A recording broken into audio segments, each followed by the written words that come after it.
जात्याचा खालचा दगड स्थिर असतो, वरचा दगड फिरणारा असतो. दोन्हीही फिरणारे असते तर दळण घडलंच नसतं. तसंच आत्मविश्वासाचा पाया स्थिर हवा, मग त्यावर कर्माचा दगड प्रारब्ध गतीने फिरत राहिला तरच संकटांचं आणि चिंतेचं, काळजीचं पीठ होतं. हॅलो, नमस्कार. मी सुप्रिया आणखी एका नवीन व्लॉगमध्ये आपलं मनापासून स्वागत करते.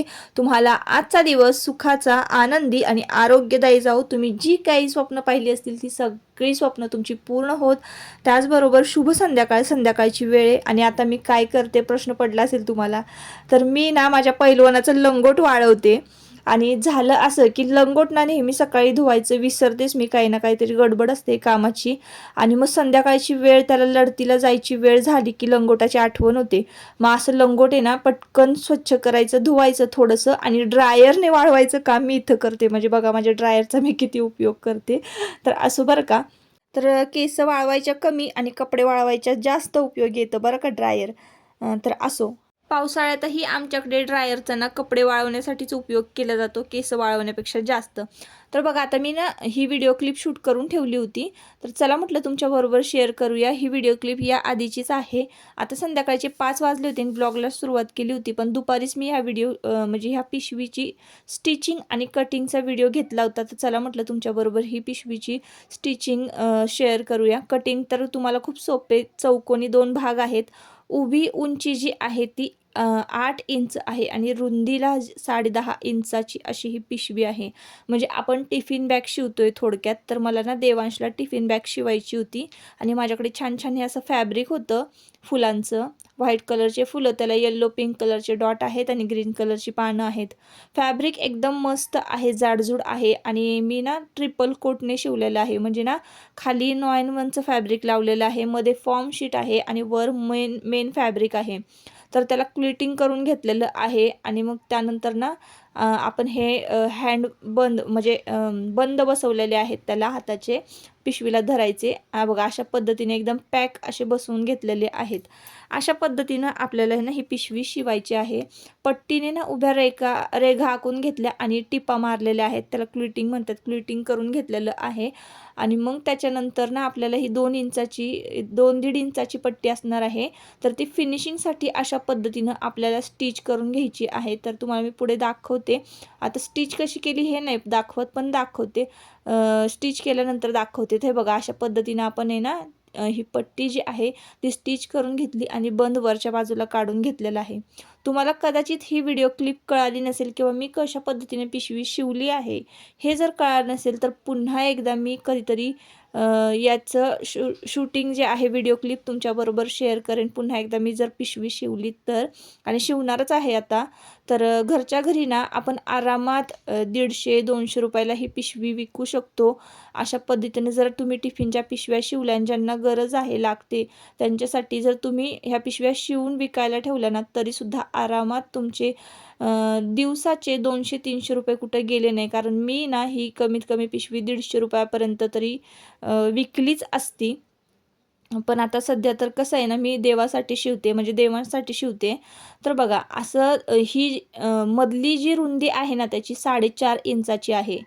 तर 5 इंचाची घ्यायची, म्हणजे ना अर्धा इंच शिवणामध्ये जाते आणि 4.5 इंचाची मधली पट्टी, मधला भाग जो आहे पिशवीचा तो राहतो. आणि व्यवस्थित आपल्याला पिशवीच्या टोकावर आले की हळूच टर्न करून घ्यायचा आहे पॉईंट. आणि मग अशा पद्धतीने फिनिशिंगने आपल्याला ही पिशवी शिवून घ्यायची आहे. आपल्या स्टिचिंगचं फिनिशिंग असं असलं पाहिजे की ती बघता क्षणी दुसऱ्याला आवडलं पाहिजे.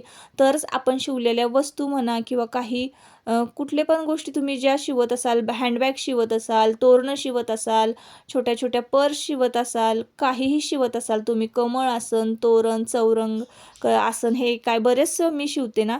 तर त्याला फिनिशिंग असणं महत्त्वाचं आहे. ते अट्रॅक्टिव्ह कसं दिसतंय, कसं दिसेल याचा प्रयत्न करणं गरजेचं आहे. तरच तुमच्या वस्तूंना किंमत असते. तर बघा मी एकदमच सोप्या भाषेत तुम्हाला बघा सांगितलं आणि पिशवी शिवून दाखवली. आता दिसते ना ती थोडीशी अर्धवट शिवून झालेली आहे. पुन्हा एकदा आतून फिनिशिंग येण्यासाठी पिशवीला आपण बाहेरून दाबटीप टाकायची आहे. आणि मी तुम्हाला व्हिडिओमध्ये दिसत असेल कशा पद्धतीने दाबटीप देते, तर तशा पद्धतीनंच दाबटीप टाकायची आहे.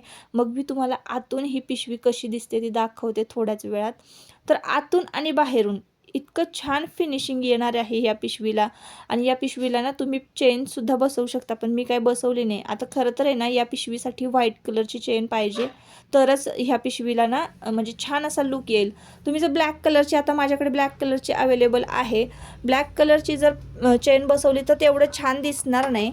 व्हाईट कलरची असते ना चेन तर मग खूपच छान दिसलं असतं. चेन खरं टिफिन बॅगला गरजेची आहे, कारण आपण लहान मुलांना देतो ना, मग ते कसे पण टिफिन, वॉटर बॉटल इकडं तिकडं पाडतात, त्याच्यामुळे चेन असणं गरजेचं होतं.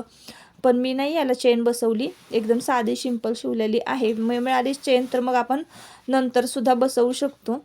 तर बेल्टच्या आतल्या बाजूला ना 2-2 इंचाच्या पट्ट्या घ्यायच्या किंवा 2.5-2.5 इंचाच्या, जिथे मी हात लावला आहे, आणि तिथून आपल्याला ती पट्टी स्टिच करून चेन बसवायची आहे. आतून पहा किती छान फिनिशिंग आलेलं आहे. अशी ट्रिपल कोटमध्येही मी पिशवी शिवलेली आहे. आरामात तुम्ही 150, 120 किंवा 180 पर्यंत विकू शकता.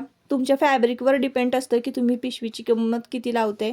हे फॅब्रिक कॉटनचं आहे आणि किती छान दिसते आणि अट्रॅक्टिव्ह दिसते पिशवी, म्हणून मग ह्याची किंमत 150, 180 पर्यंत आपण लावू शकतो. तर असाच थोडासा वेळ मला मिळाला ना, की मी असं थोड्याशा वेळामध्ये स्टिचिंगचं काम पूर्ण करून घेत असते. तर म्हणावं असं मला स्टिचिंगसाठी खरं तर वेळच मिळत नाही. दिवस रात्र जरी स्टिचिंगचं काम केलं ना, तरीसुद्धा स्टिचिंगचं काम पूर्ण होणार नाही, इतकं स्टिचिंगचा लोड आहे सध्या. 2-2, 3-3 ब्लाऊज माझे तर 5 ते 6 ब्लाऊज पेंडिंग आहेत.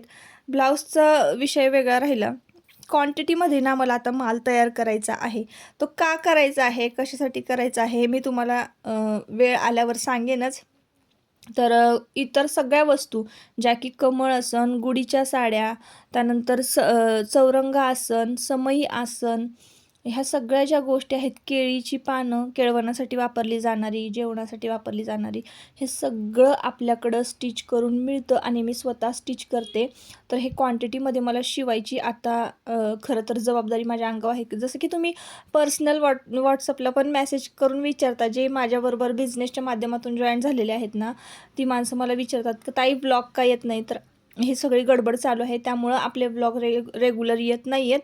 तर असो, आता आपल्या साफसफाईकडे वळते. तर मी साफसफाई नक्की कशाची करते, तर छोटासा टिपॉय आहे माझ्याकडे. त्या टिपॉयमध्ये ना पन्नी म्हणजे कांदा लसूण पॅकिंगची जे पॅकेट असतात, ते सीलिंग मशीन ते तिथं ठेवलेलं आहे. त्याच्यानंतर जे काही लागणार आहे, आता ते बबल प्लॅस्टिक जे आहे, हळदीच्या ह्याला लागतं पॅकिंगला, हळद फुटू नये म्हणून किंवा हळदीची पिशवी फुटू नये म्हणून मी बबल प्लॅस्टिक आणून ठेवलेलं आहे ते. परत छोट्या मोठ्या पिशव्या ज्या आहेत, रॅपिंग बॅग जे आहे, सगळ्या म्हणजे जे काही साहित्य आहे ना ह्याचं पॅकिंगचं, तर ते एका जागेवर व्यवस्थित राहावं. बरेच दिवस झालं मी ते आवरलं नव्हतं. त्यानंतर छोटासा माझ्याकडे वजन काटा आहे. हे सगळं मी ना त्या टिपॉयमध्ये सगळं अरेंज करून ठेवलेलं आहे, जेणेकरून मी पटकन जर आले ना बाहेरून, तर पटकन मला एखादी ऑर्डर जर पडली तर ती पॅक करता यावी आणि लगेचच मला ते कुरिअरनी पाठवता यावी. म्हणून कुरिअर बॅग्स जे आहेत, ती पिशवी दिसते त्याच्यामध्ये पण 2-3 बंडल आहेत कुरिअर बॅगचे, ते मी ऑनलाईन मागवून ठेवलेले आहेत. बबल प्लॅस्टिकची बॅग आहे, ती थोडीशी मी इथूनच लोकल मार्केटमधून विकत घेतलेली आहे. आणि त्यानंतर ह्या फ्रेम आहेत बघा, ज्या की मी फ्लिपकार्टवरून मागवलेल्या आहेत. याचं पण मला तसंच काहीतरी वस्तू छानशी तयार करायची आहे, ती तुम्हाला मी पुढे दाखवेनच.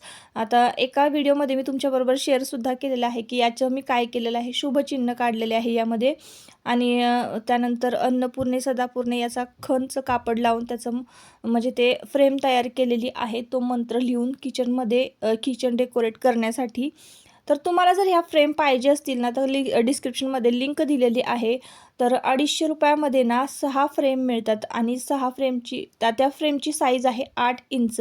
म्हणजे आपला साधा फोटो जो आहे ना अल्बममध्ये आपण लावतो, तो फोटो आरामात ह्या फ्रेममध्ये बसतो. फ्रेम क्वालिटीला खूप छान आहे.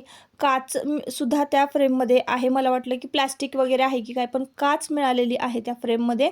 आणि अडकवायला सुद्धा व्यवस्थित जागा दिलेली आहे त्यांनी, उभे आडवे तुम्ही कशीही फोटो अडकवू शकता, भिंतीला लावू शकता.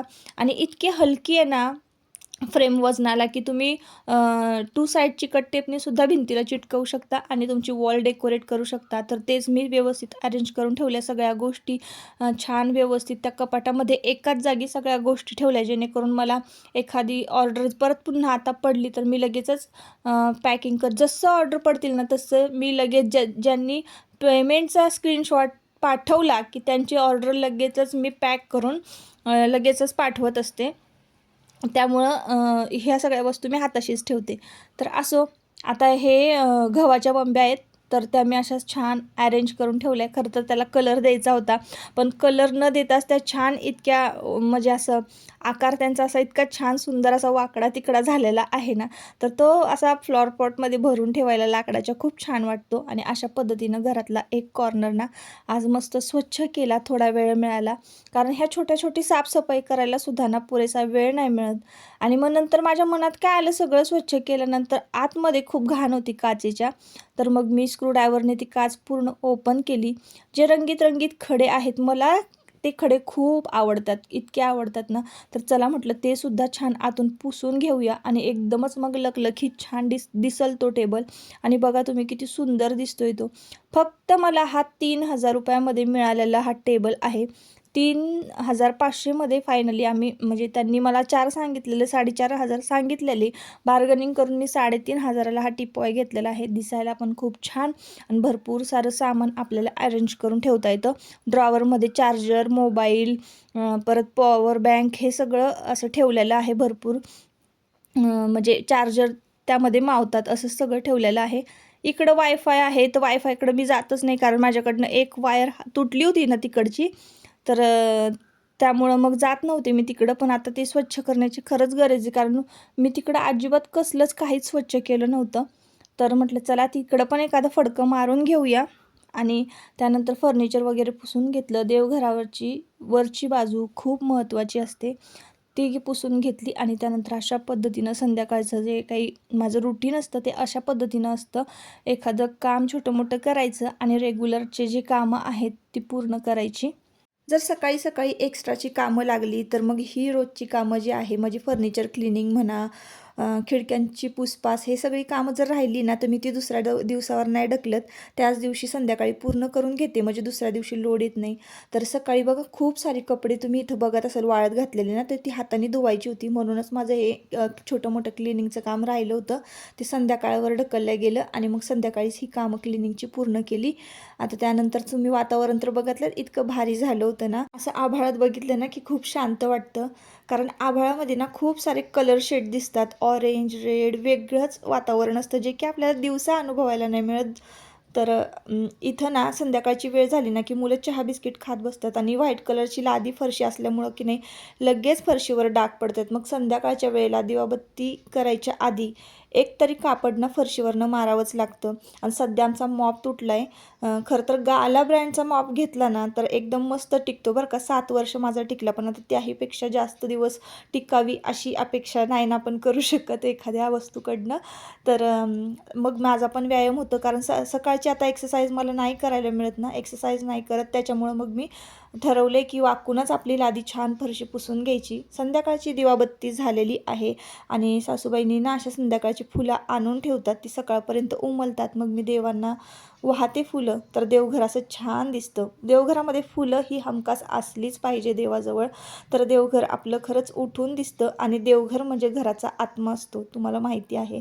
तर आता स्वयंपाकाला लागायचं होतं, पण आम्ही ना थोडं उशिरा जेवतो, 9-9:30 वाजता जेवतो ना, म्हणून मग म्हटलं चला काहीतरी चटपटीत खायला करूया. तर फायनली बघा हॉलचा लुक मी तुम्हाला दाखवते. आता धूप दीप केला ना की खूपच प्रसन्न वाटतं. मग त्यानंतर ना पाणीपुरी केली होती. थोडंसं म्हटलं चला हलका फुलका असा नाश्ता व्हायला हवा, पण मुलांना आवडते आणि मुलं काही बाहेर जात नाही खायला, आणि बाहेर गेलो तरी मनसोक्त असं खाता येत नाही. जशी घरची टेस्ट असते तशी बाहेरच्या पाणीपुरीची नसते. म्हणून मग हलका फुलका असा नाश्ता संध्याकाळचा, म्हणून आज पाणीपुरी केली होती. चला तर मग आता या व्हिडिओचा मी इथंच शेवट करते. परत आपण पुन्हा भेटूया नवीन एका व्हिडिओमध्ये. तोपर्यंत स्वतःची काळजी घ्या, मजेत राहा. आजचा ब्लॉग जर आवडला असेल तर नक्की चॅनलला सबस्क्राईब करा, व्हिडिओला लाईक आणि हाईप देखील करा. चला बाय बाय.